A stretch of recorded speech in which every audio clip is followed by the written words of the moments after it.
The Tom Woods Show, episode 1072. Prepare to set fire to the index card of allowable opinion. Your daily dose of liberty education starts here. The Tom Woods Show. Folks, with its incredible reviews and customer satisfaction, Casper is becoming the internet's favorite mattress. Get $50 towards select mattresses by visiting casper.com/woods and using promo code WOODS at checkout. Terms and conditions apply. Hi everybody, Tom Woods here. I'm very glad that David Stockman is back with us again.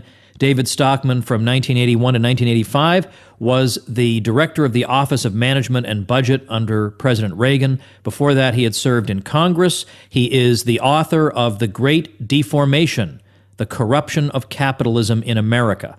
It is a fantastic book, a sweeping revisionist economic history of the 20th century, plus the best debunking of the bailouts you've ever heard. So I'll be linking to that book at tomwoods.com/1072. And of course, you should check out David at his indispensable website, davidstockmanscontracorner.com. David, welcome back. Very happy to be with you, Tom. Before we get started today, I'm curious to know if you're sticking to your prediction that Trump will not last through the end of 2018. Has anything changed? I don't think so. They seem to think that this tax bill victory changed the game and put him back in the saddle. But I think there's less there than meets the eye. This bill was passed in desperation by the congressional Republicans because they want to have something they can campaign on to say, this is the Republican agenda. We did it. Trump didn't do it. If you don't like him, vote for us anyway. So I think it's only a matter of time before the deep state and the establishment and business as usual in Washington closes in on him. Of course, he's his own worst enemy. It's just getting worse and worse by the day.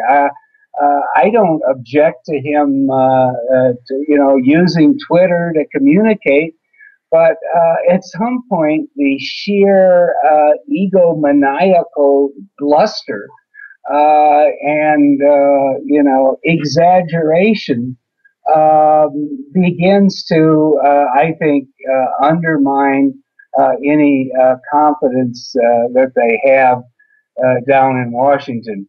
I was there during the early 1970s when Nixon was taken down, and things can change very rapidly. In January 1973, Nixon was riding high. He won a landslide victory that was almost unprecedented, 508 electoral votes, 42 million to 28 million on the popular vote, every single state, I think, except for Minnesota, if I remember right.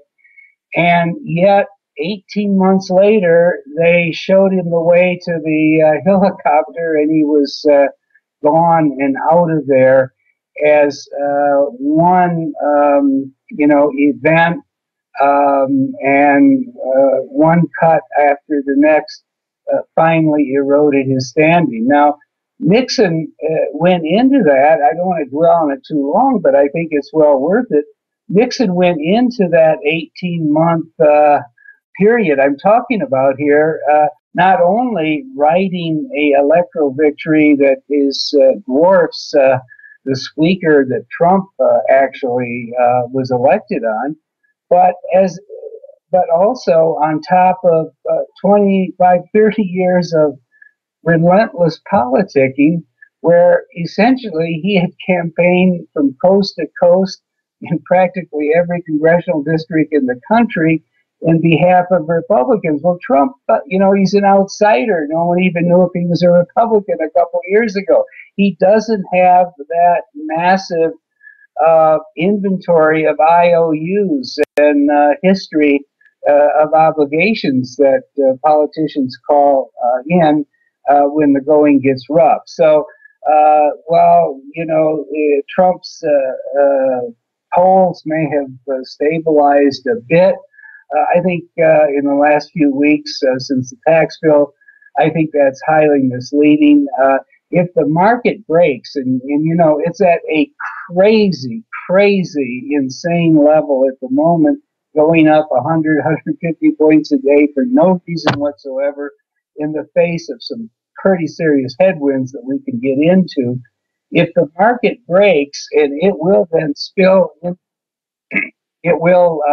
into the economy. Um, the perception of Trump in the country and on Capitol Hill will change quickly and quite dramatically. So this is a long way of saying that don't assume anything. This is a exceedingly unstable, unprecedented situation. Trump went to Washington with no friends, and I think he has even fewer now. So we'll see how it goes, but I think there's a risk of a pretty serious political upheaval that could take us by surprise in the right turn of events. David, in this week's episode of our podcast, Contra Krugman, we look at a January 1st, 2018 column by Krugman, in which he is suddenly reminded that presidents, after all, don't really have that much influence over economic health. And he points out that right at the time of the election, when it looked like foreign markets were reacting badly to the election of Trump, and he was basically being asked, when will markets recover from this? And he responded, never. I mean, never? Come on. He says, all right, look, I admit I let my politics get in the way of my sober forecasting. But what he's saying is, look, it's the Fed chairman who really has the most influence over the economy, not the president. And so when Trump is taking all this credit for the strong economy, he probably doesn't deserve the credit. Now, that's actually a legitimate point. That's what we've been saying for a long time. The Fed chairman really is the one who deserves the praise or the blame. But what I'm interested in at this particular moment is, given that everybody has been saying, well, look, the first year of Trump has actually been pretty good for the economy, are you actually saying something different? Not that Trump doesn't deserve the credit, but rather that it's not actually as good as people think it is? Yeah, I'm saying that, and I'm also saying I can't remember any occasion for years and years that I've agreed with Krugman, but in this case, when he said never, I think he was right in the sense there is no reason why the S&P ought to be up 30% from where it was on election day in November 2016, because there is nothing good going to come out of all of this that's sustainable. The problem is that you have a Federal Reserve that's created this bubble and it's running on kind of residual momentum. So the idea that Trump ought to be claiming credit for this is really a huge mistake and misnomer. This is simply the market speculators looking for the top and waiting for something a black swan, an orange swan, a red swan, something to appear and stop the sheer momentum of it. So Trump shouldn't be claiming credit at all. In fact, he was right in the campaign. This is a giant bubble. It was created by the Obama fiscal stimulus, the Fed's massive monetary expansion. It's not sustainable. It's not healthy, and it's going to collapse. That was his position in the campaign.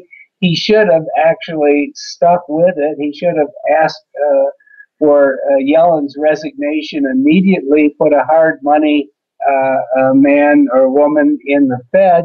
That would have collapsed the bubble, and it would have allowed him to blame the breakdown and the consequent negative impact on the economy on his predecessors and on the regime that he was elected to change. But instead, he's embracing the whole thing. I mean, this is like putting your head on the chopping block and asking for the axe to be lowered. This is really one of the reasons, going back to our starting question, why I think his tenure is still very much in doubt, because the minute this whole thing begins to crack and unwind, and it surely will. I mean, do you realize that today the Russell 2000 is trading at about 130 times reported income, or even the S&P 500 today closed, upwards of 26 times. These are crazy multiples this late in the cycle. No one has really abolished the business cycle. We're in month 103 of this so-called expansion. We're nearing the all-time record of 119 months that happened in the 1990s under far more propitious conditions. And so therefore, why in the world are you valuing the market at the tippy top of the historic range in terms of multiples when the game, is nearly over, when the jig is nearly up? So that's kind of why, in some backwards way, I come to the same conclusion as Krugman, but not for the same reason. He's just trying to make a partisan point about Trump inherited this bubble, and it's expanded for another year on his watch. My point is, we have a rotten monetary policy. We have a dangerous institution that dominates all in the Federal Reserve, and it's heading for a real collision, because finally the Keynesians that are running that joint, and Trump has appointed some more. I mean, the new Fed chairman is about as much of a Keynesian as Yellen or Bernanke or Greenspan were. But even they have now kind of spooked themselves, because they do recognize we're in month 103 of this expansion. There will be a recession someday, and maybe not that far down the road, and they have no dry powder left. So what they are doing now, pivoting to QT, quantitative tightening, and normalization, is the biggest thing happening, and it's being totally ignored both by the stock market and by most of Washington, but especially the Donalds in the Oval Office. They have said, we are going to shrink this balance sheet that became elephantine at 4.4 trillion by roughly 2 trillion over the next several years. And we're on a automatic pilot schedule that began at 10 billion a month of shrinkage in the quarter that just ended, going to 20 billion a month in the current quarter, and ramping up rapidly to what will amount to a 600 billion annual rate of balance sheet shrinkage by October of this year. Now, I want to juxtapose that with the massive fiscal explosion that is happening as a result of, the king of debt being in the Oval Office, and the Republicans on Capitol Hill throwing any remnant of fiscal rectitude to the winds. They inherited for the year ahead, fiscal 2019, and that's the same time that the Fed is going to be dumping 600 billion a year worth of bonds into the market. They inherited a 700 billion deficit, built-in structural, a huge, monstrous problem. But they've already added 280 billion of more revenue loss in the tax cut, which is front-loaded and has its biggest revenue loss the first year. And on top of that, they want to add another 120 billion for defense and non-defense appropriations, 100 billion on top of that for all of these crazy disasters we've had. They've promised money to various Republican senators to bail out the Obamacare subsidies in return for their vote on the tax bill. They have just gone nuts, spending money like drunken sailors. So to bring it all to a head, I think we're heading for a 1.2 trillion deficit in fiscal 19. That's 9 months from now it starts. 1.2 trillion deficit, 10 years into a recovery. Remember, you're supposed to have a big deficit in the recession, and in the first or second year, you're supposed to get back to normal and maybe even run a surplus if you're prudent 10 years out. But here we are facing a 1.2 trillion deficit, and the Fed, for the first time in 30 years, not buying bonds and thereby holding down yields and in effectively monetizing the government's debt, but the Fed is going to actually be piling on and selling. That's essentially what balance sheet shrinkage means, selling down its balance sheet at the same time that the Treasury is selling 1.2 trillion of new paper. Now that's 1.8 trillion if you add it up, and the question is who's going to buy it, and who's going to buy it at anything like the 2.3% yield on the 10-year that prevailed until just a few days ago. Today it soared. Some gurus like Bill Gross, the great bond king from PIMCO of past times, has said that, we went over the tripwire, the bond bear market started. I'm not sure whether, you can call it with that fine a point, but it now is heading towards 3%. And the whole financial system is basically geared to and predicated on ultra low interest rates being sustained indefinitely. That's changing right now. And we're heading into a bond market collision this fall like we've never seen before. And I think that's just going to throw everything into a cocked hat. The Republicans are going to panic as they face the possibility of losing the House. The White House is going to panic as they face the possibility of a Democratic Congress, because you know what that would mean for the I word. This is just one giant mess, and it's unfolding by the day. As you look at, what's happening in Washington, they can't even pass a continuing resolution that lasts more than a couple of weeks at a time. I mean, that's how fractured and paralyzed and confused the situation is. So, we're kind of at, they use the word peak debt, peak oil. I think we're at peak financial absurdity at the moment, and this is going to come unwound pretty quickly here. It will only take something not expected to start the run on this whole house of cards. David, I'd like to ask you about Steve Bannon, and I'll do that after we thank our sponsor.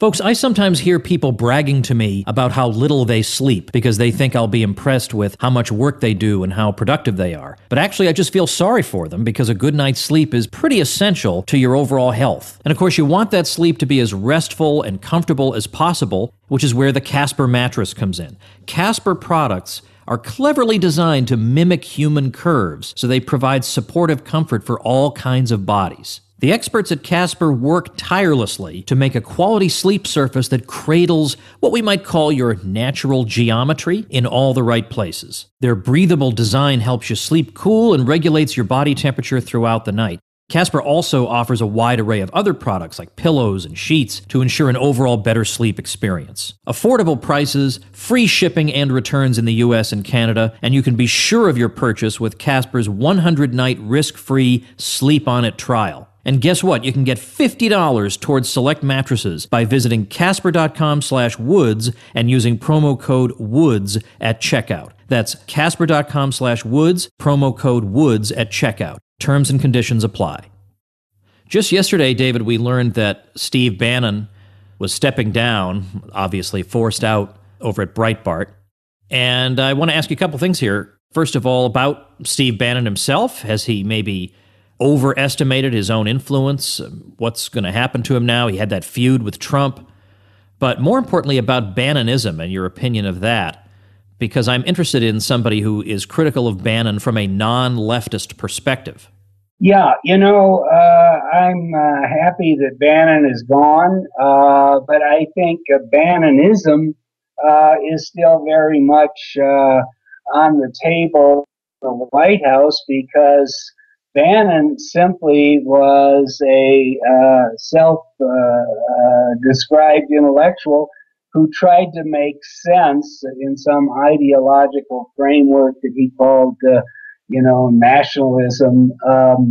Of the dog's breakfast of Trumpian policies, which, when push comes to shove, boil down to protectionism, nativism, xenophobia, and strongman bluster. There isn't any policy there that makes any sense whatsoever. The problems that we have in flyover America today, and an economy that's grinding to a crawl in terms of its growth, isn't due to imports per se, isn't because a lot of people are coming across the border with Texas and taking away American jobs. It isn't because there is a whole bunch of crime coming from immigrants, other than the drug trade, which is a function of our stupid war on drugs, not anything that can be remedied other than getting rid of that. So I think the whole package that he put together of, I would call it walls on the economy, walls on the border, was really upside down. The problem we have in America today is not what's flowing in by way of imports or immigrants, but what's flowing out by way of the imperialism that we're imposing all around the world and bankrupting ourselves on fiscally, and the monetary imperialism of the Fed. I mean, the Fed, when it took its balance sheet from 500 billion at the year 2000, the turn of the century, to 4.5 trillion, that's a ninefold increase in 17 years. Well, nobody wanted that many dollars, and so they flowed into the world economy. That's, the economic consequence in the form of our massive current account deficit. Had the rest of the world played by the old rules, their exchange rates would have soared, the dollar would have collapsed, but they weren't willing to do that because they're all mercantilists and, Keynesians and statists of one type or another. So they intervened heavily in the foreign exchange markets, bought up dollars in order to prevent the RMB and all the other currencies from rising. And that essentially meant that we were exporting to the rest of the world the monetary insanity that was being conducted from the Eccles building. So the problem is that we're living way beyond our means. These falsified cheap interest rates have allowed households and corporations to borrow like there's no tomorrow. That has, in the short run, added to GDP because that's the way they calculate it, even though it doesn't really amount to sustainable growth in real wealth. But these are the reasons why we're having the economic malaise that we have today in flyover America and all those precincts that voted out a desperation for Trump.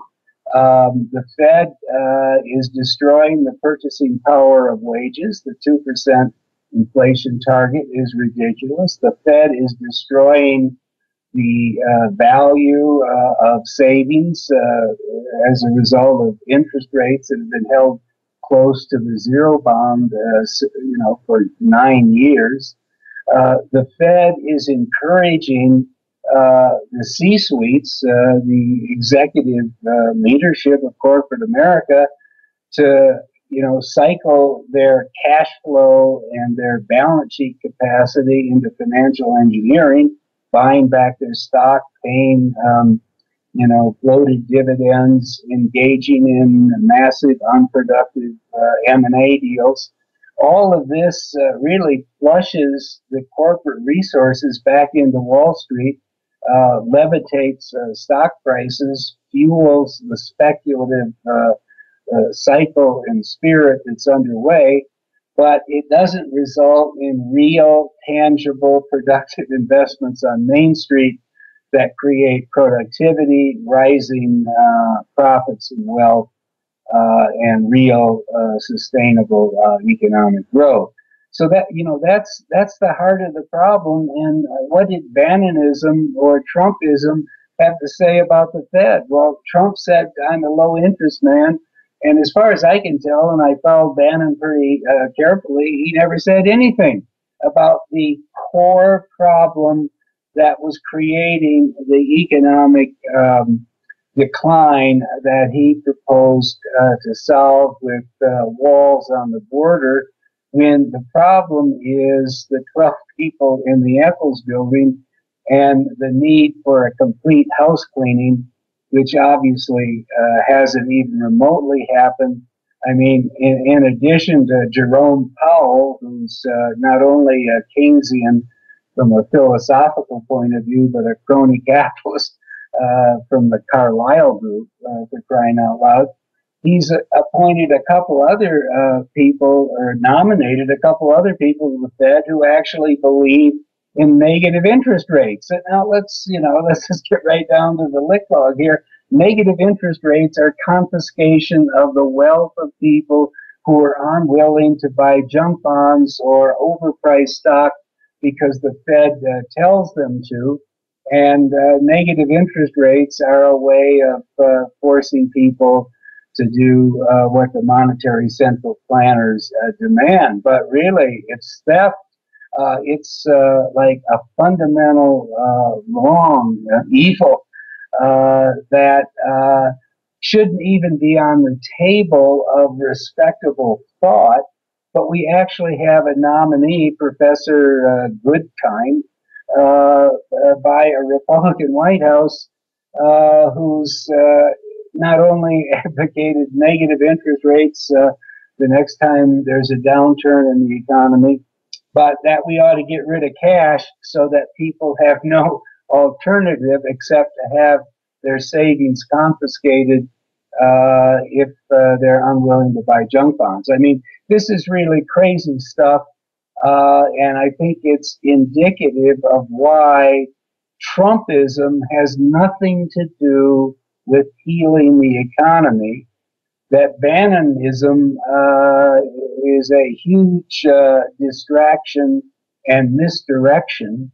And meanwhile, the two problems that we really have, an out of control national debt and a central bank that is dominated by monetary central planning, neither of those are being addressed in the slightest. In fact, if you can fathom it, they're actually being made worse. I can't think of anybody worse than to put someone on the Fed who actually wants to abolish cash and impose negative interest rates if, in its wisdom, the Fed decides to do that, or someone who 10 years effectively into this business cycle thinks it's a swell thing to pump up the deficit to 1.2 trillion in the face of what will be a recession one of these years,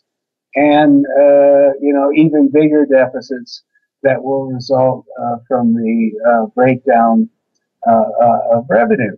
The big picture is before this asinine tax bill that they passed and all this spending for defense and disasters and Obamacare bailouts and all the rest of it, you already had built in roughly 12 trillion of new debt over the next 10 years in the baseline federal budget, which would take the national debt 32 trillion.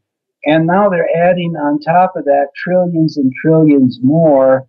And, this is a very dangerous and scary picture. And it's not something, and this is the important point that I'll conclude on, it's not something that's going to happen in the by and by, that a danger for 2024 or 2027. This is happening in the here and now. The furniture is going to start breaking in fiscal 2019, which is just ahead.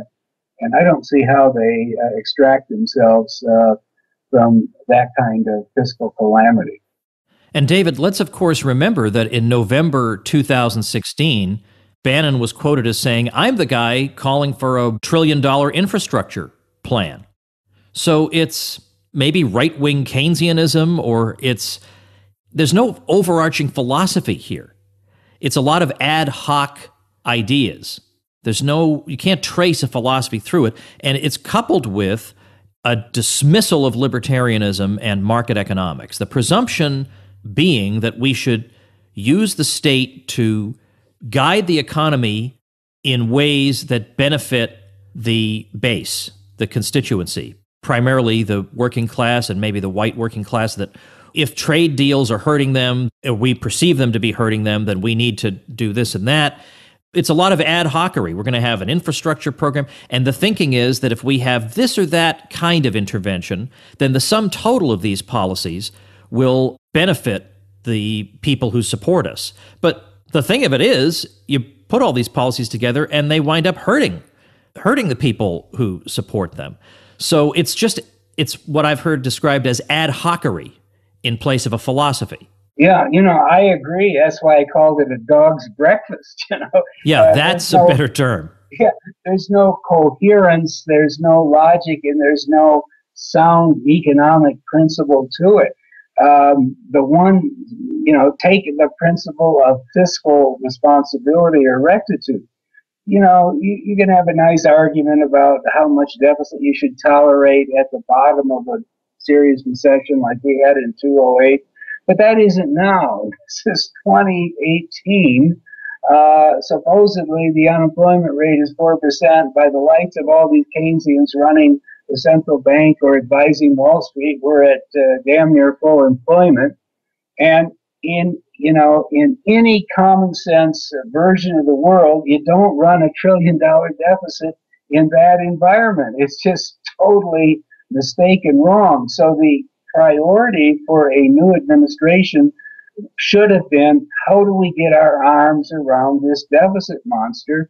And that goes to two areas, entitlements and defense. Well, look at defense. Trump has no clue what he's talking about, what he's doing.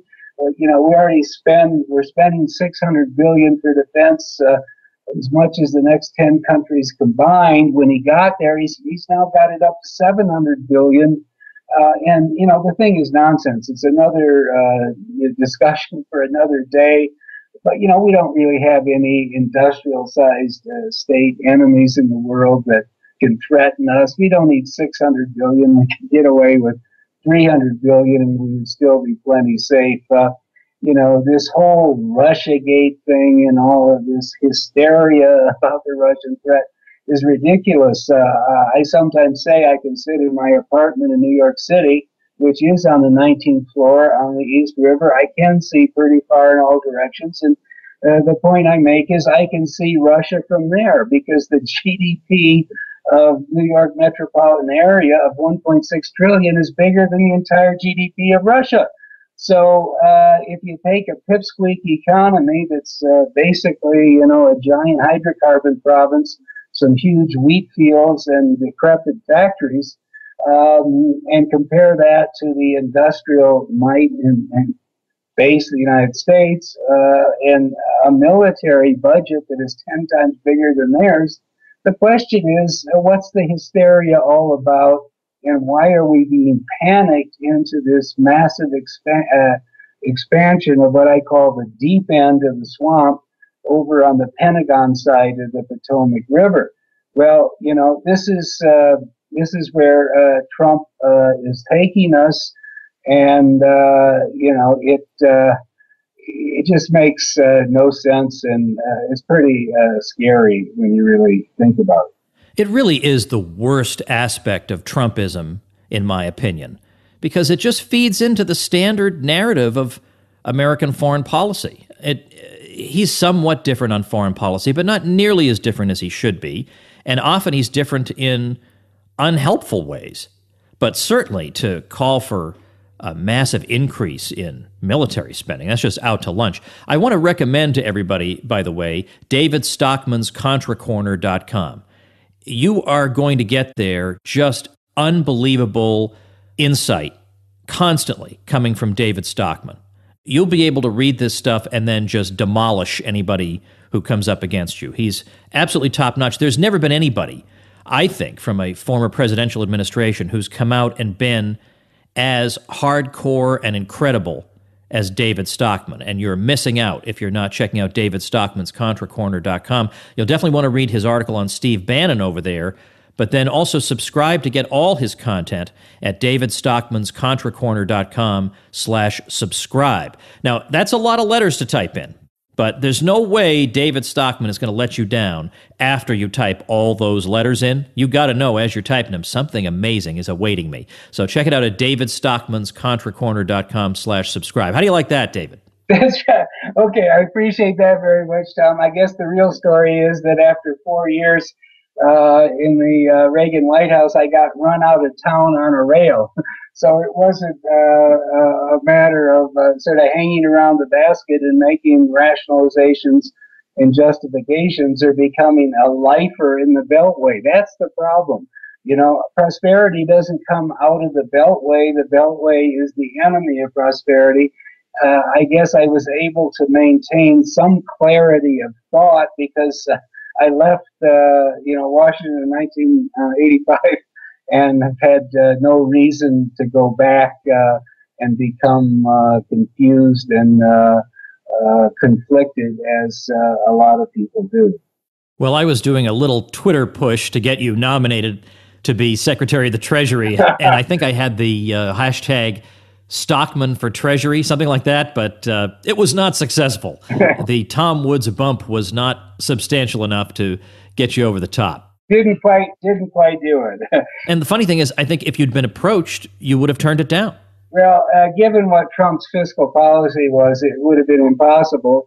I would have said, yes, let's have a tax cut, but let's cut payroll taxes. There's 160 million people paying it on first dollar. If you're struggling at the minimum wage or, you've been thrown out of your factory job and you have to make ends meet on 2 or 3 part-time jobs, you're really getting hit by $2,000, $3,000, $4,000 a year payroll tax. That's what should be cut. But secondly, it needs to be refunded with something else, ideally spending cuts. But if not that, then a consumption tax. But the worst thing we could be doing is taxing labor in the highest cost labor market in the world at 15.7%, which is the combined employer-employee OESDHI tax. That's what we should have done. But I'll tell you what, they didn't want to hear about that. They just wanted to whack the income tax and the corporate rate again and expect good things to happen when it's not a tax cut at all. It's just a deferred tax increase that taxpayers, born and unborn, are going to be paying in spades down the road. Well, again, David, thanks so much. Always a pleasure to talk to you. I cannot recommend David Stockman's ContraKorner.com highly enough. You are just going to love it. David's analysis helps you interpret the news and understand what's really going on beneath the surface, almost like no other resource out there. So I'll link to it, of course, at tomwoods.com/1072. And thank you, David. Okay, great to be with you, Tom. All right, everybody, here's an interesting website created by a listener, and it's called workingcows.net. Workingcows.net. And I got the following email. I think my wife's blog, workingcows.net/blog, would be very interesting to your audience as it is an uninitiated look at a working family ranch. The podcast that you'll find at the site focuses on giving producers a platform to share paradigm-challenging practices. Generally, we're talking about regenerative ranching and sustainable methods that producers of beef cattle are using to increase profitability and improve their soil and water resources. If you've ever been interested in this kind of lifestyle, then this is the website and podcast for you. So check it out at workingcows.net. I'll be linking to it at tomwoods.com/1072 as well. And remember, you can get nice publicity like this and a free initial burst of traffic plus many other nice bonuses from me. All you got to do is use my link when you get your hosting, which you get at the best price available through me anyway, so the bonuses are just multiplied. So check out how you can do all this at tomwoods.com/publicity, and I'll see you tomorrow with our friend Brian McClanahan. Become a smarter libertarian in just 30 minutes a day. Visit tomwoods.com to subscribe to the show for free, and we'll see you next time.